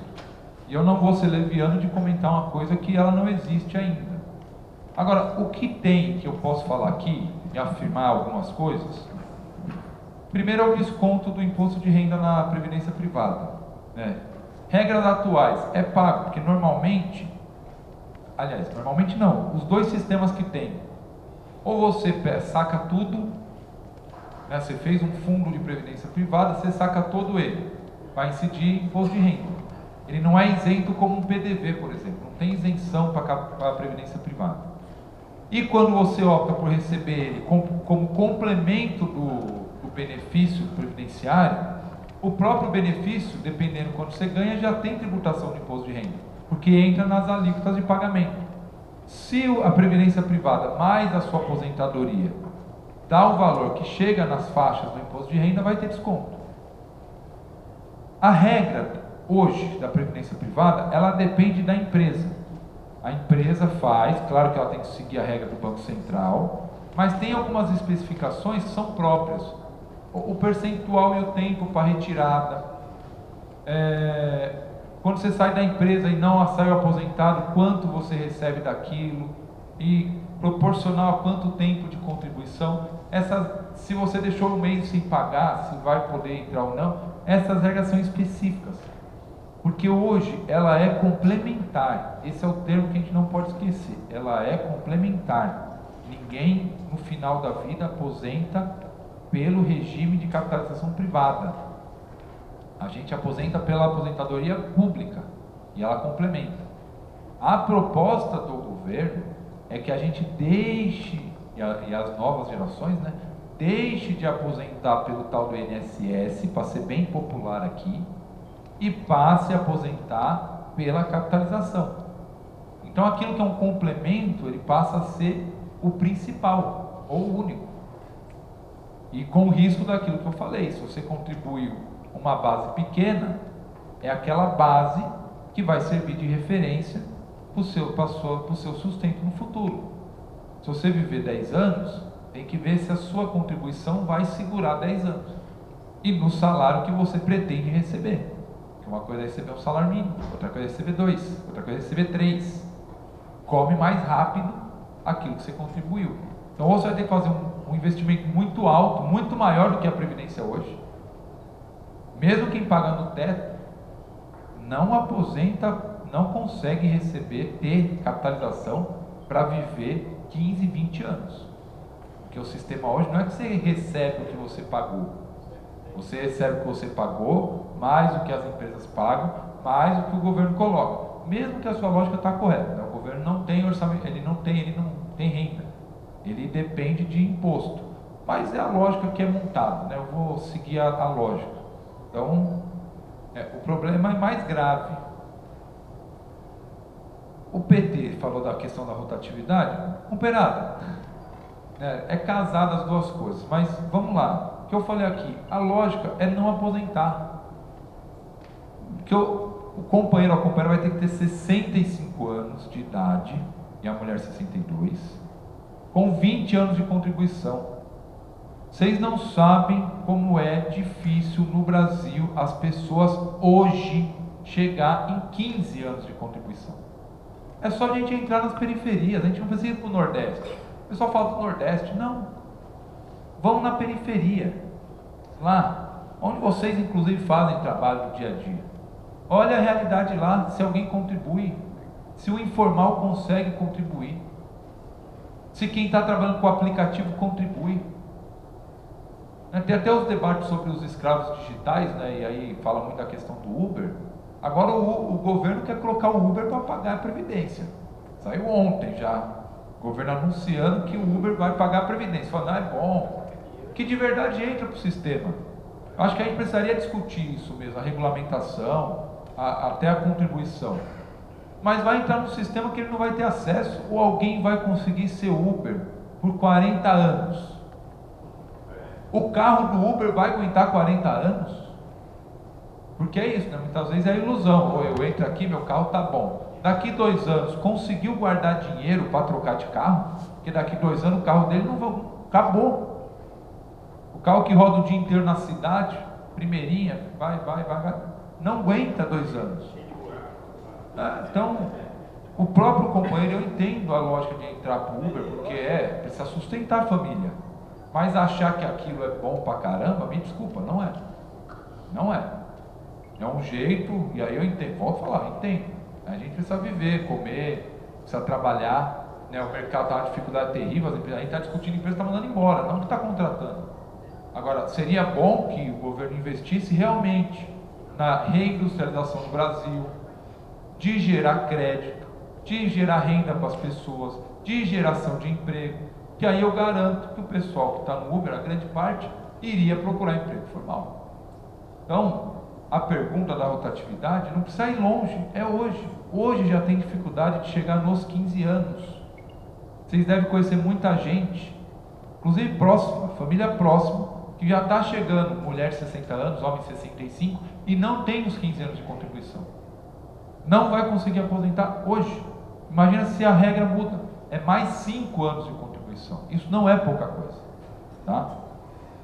E teve uma pergunta, é claro, veio a questão da, cadê, quem foi falar da pensão? Aqui, o Jorge. A pensão tem 2 questões, né? Eu falei de uma e não falei do acúmulo, porque também tem uma regra na pensão que você até permite o acúmulo, mas ela fica menor. A segunda ela diminui, menor que o salário mínimo, inclusive. Agora, tem uma coisa que eu acho que é mais importante do que discutir os pontos. É importante a gente discutir os pontos para conversar com o companheiro ou com a companheira. Porque muitas vezes você fala, mas vai mudar a idade. Ele fala, mas eu vou pela especial. Vai mudar a especial, mas eu vou pela invalidez. Mas vai mudar a invalidez, mas eu sou aposentado. Mas vai mudar a aposentadoria, mas eu sou pensionista, né? Você vai pegar o cara e o cara parece aquelas coisas que tem no interior que vai pegar o porquinho escorregadio, o cara não pega. Tem uns cabras meio sabonete, né? A lógica da gente fazer a discussão ponto a ponto é para mostrar que afeta todo mundo e ter condição de debater com todo mundo. Qualquer pessoa que você encontrar na rua, que você quiser fazer o debate, você vai conseguir. Agora, lá na discussão do Congresso, a gente não pode correr o risco, entrar no erro de querer discutir pontos. Porque olha os pontos que está discutindo. Agora está todo mundo com dó do pessoal do BPC. E a imprensa fala, não, os deputados estão sensíveis ao BPC. E o resto que se lasque.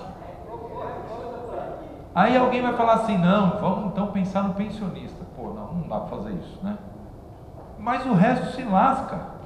O que a gente precisa discutir é a reforma, é o pacote. Tem que travar o pacote. Porque senão, o governo colocou um monte de bode na sala, né? Que aí você tira o bode e o resto passa. O que é o bode? É o FGTS, é a multa do FGTS, é o PPC, vai ter pressão no rural, vai ter pressão no servidor público, e o resto se lasca. Então não, O que nós temos que fazer, e tem que pressionar, e chamar a sociedade e falar, pressiona os deputados, pressiona os senadores. Todo mundo fica com um bichinho chamado celular na mão, mandando um monte de piadinha, gracinha, não sei o quê. O time ganha, meu time ganha, o time perde, meu time perdeu. Ninguém me manda coisa no celular falando de previdência, falando que é um absurdo, falando o que a gente vai fazer. Ninguém manda. Então a gente tem que convencer a população a pegar, ó, manda um WhatsApp para o deputado. Não precisa ser o deputado que votou, pode ser qualquer um, ninguém sabe quem votou. Coloca lá, fala, manda mensagem, deputado, ó, o Alemão é vereador. Parlamentar tem um medo danado de quando a população começa a cobrar num tema, ainda mais num tema como esse. Não dá para a gente deixar os parlamentares lá livres e soltos para decidir o futuro da vida sem debater com a população. Tem uma pergunta que fala aqui sobre a previdência pública. A Alemanha está discutindo a unificação da previdência privada, do regime geral com a pública, fazem 10 anos. 10 anos estão discutindo unificar os dois sistemas. E discutindo com a população. E o tema é tão complexo que fazem 10 anos, e são os alemães, que são, né, extremamente burocráticos, né, formais, tudo mais. Como que um congresso pega uma autorização e discute tudo do jeito que quer em meses, sem levar o debate para a população, sem a população saber o que está acontecendo? Já teve espaço na mídia para alguém falar contra? Ué, deveria ter. O governo, a concessão é pública. O governo deveria ter um horário lá antes da novela e colocar alguém a favor e alguém contra, e põe um debate e deixa a sociedade decidir. Isso daqui muda totalmente, não é uma coisa que uma legislatura pode mudar. Porque, gente, vou falar uma coisa com vocês com toda a franqueza do coração. Se aprovar essa reforma, lá em 2022 pode entrar o Haddad, pode entrar o Boulos, pode entrar o Lula, pode descer Jesus Cristo na terra e entrar, não muda mais, tá? Não muda mais. O Lula teve 2 mandatos, a Dilma teve 1 mandato e meio, nós não conseguimos revogar o fator previdenciário que nós combatemos tanto, e não foi por falta de tentativa, é que não muda mais. Para a gente conseguir capital político para fazer uma reversão disso, então não pense que deixa passar aqui, a gente ganha a eleição e muda. Não muda, acabou, estamos comprometidos. Um detalhe até, sabe onde tem previdência privada, sistema de capitalização? O pessoal não fala, mas sabe onde tem? Venezuela. Né? O governo fala tão da Venezuela, podia falar que lá tem sistema de capitalização. Ó, Chaves, Maduro, não mudou. Então é bom a gente prestar atenção nessas coisas, tá? Não pense que a gente reverte isso, não reverte. O que a gente tem que fazer é não deixar passar. E volto a falar, a gente topa debater mudança. O governo Dilma mudou, criou o fator 95-85. A gente topa debater. Vamos debater judiciário, vamos debater o militar, vamos debater até os excessos que tem dentro do nosso próprio regime, né? Tem alguns companheiros que é uns casos meio malucos. Vamos debater, não tem problema, vamos debater o financiamento, mas vamos debater, incluir a população, que é quem mais é interessada nesse tema, e não fazer goela abaixo uma previdência que a gente sabe para que é. É para dar mais dinheiro para banco, é para tirar prestação das empresas nas custas dos trabalhadores, porque é quem menos se movimenta, é quem menos se articula, é quem menos faz pressão. E para fechar, aqui fala tem uma pergunta sobre o trabalhador informal, né, o trabalhador da economia formal. Até fala assim, morrerá de fome? Eu poderia falar que vai morrer de fome, poderia falar isso, mas eu vou inverter. Essas perguntas, sabe para quem a gente tem que fazer? Paulo Guedes a gente não vai conseguir falar com ele, né? Mas tem muita gente no nosso meio que fala que é a favor da reforma. Eu até, na assembleia que a gente fez lá na Vox, eu até falei, a gente precisa conversar muito bem sobre isso com quem é contra a reforma, porque a gente não pode cair no mesmo erro de quem é a favor. Porque muitas vezes você chega e você é a favor por quê? Não, porque vai quebrar. Vai quebrar o quê? Não, tem que fazer. Tem que fazer por quê? Não, tem que fazer, você é comunista, né? E do nosso lado também, muitas vezes, por que você é contra? Não, eu sou contra porque desmonta o Estado. Mas desmonta por quê? Não, porque vai sacrificar o mais pobre. Mas vai sacrificar por quê? Ah, você é bolsonarista. A gente tem elementos para fazer um baita debate. Quem é a favor não tem. Então quem é a favor, a gente tem que perguntar o seguinte: ô meu amigo, a economia, o trabalhador da economia formal, ele vai morrer de fome? Deixa o cabra responder. A capitalização lá, faz a continha grossa que eu fiz lá com ele. Em um ano acabou a capitalização dele. Depois no mês seguinte, o que vai acontecer? Ele vai morrer de fome? Ele vai partir para a prostituição? Me dá a resposta. Você não é a favor? Porque é um jeito também de confrontar a ideia. A gente precisa confrontar a ideia. E por último, eu acabei esquecendo do Stefanato, que eu falei do geral. Não está claro, viu, Stefanato, se o auxílio acidente ou auxílio doença, ele entraria ou não na capitalização. Como não tem a proposta, eu já vi setores dizendo que entra. Então, se o trabalhador ficar acidente, o acidente não, eu já vi que o auxílio doença ficou com uma febre danada de um mês. Esse um mês ele receberia dentro da capitalização. Já ouvi isso. Da mesma forma que eu já vi textos que não, que esse entraria na poupança do governo. Então, volto a falar, como a capitalização ela não tem o texto pronto, não foi apresentado como deveria, né, já que está lá embutido, deveria vir o texto junto. Não veio, então a gente tem muito pouco elemento para falar.